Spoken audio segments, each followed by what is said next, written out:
Hello, I'm Shannon Regan. I'm here to talk to you about Lassa fever. The World Health Organization has issued Lassa fever as an emerging disease. This disease is an acute virus illness that occurs in West Africa.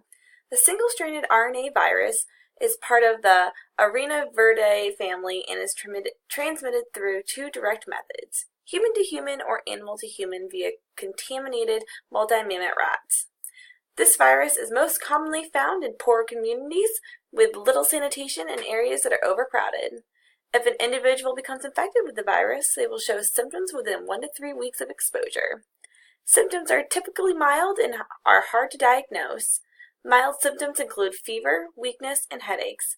In rare cases, some people may progress more serious symptoms that include chest and abdominal pain, in addition to respiratory distress and repeated vomiting.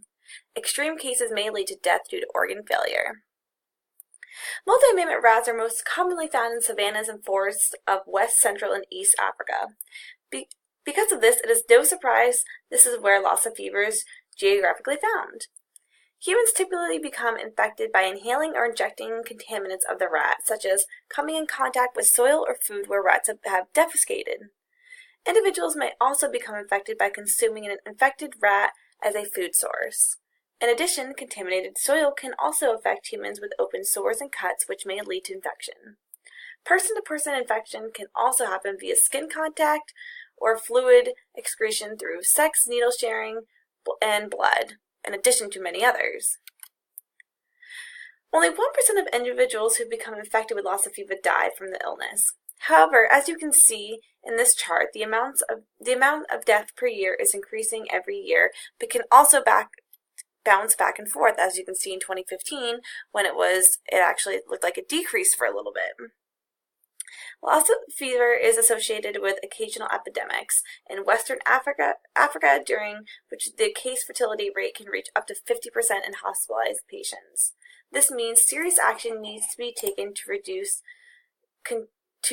the continued rise in case infections. There are many different steps that can be taken for investigating an emerging disease. As a first step for Lassa fever, I would need to spend time understanding the epidemiology of the disease.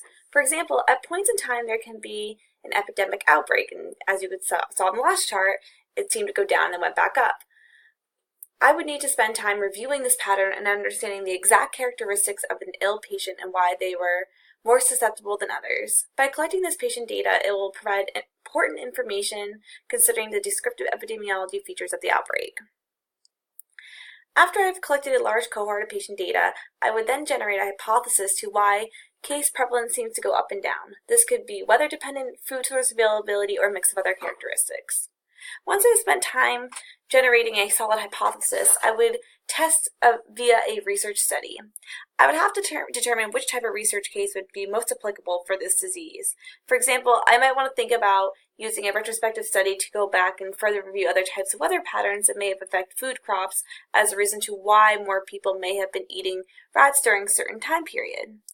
Once I'm able to come up with a conclusion from my study, I could then determine the best plan of action for eradication and prevention. And this could be simply understanding more educational materials and getting that out to the people who are affected by this disease.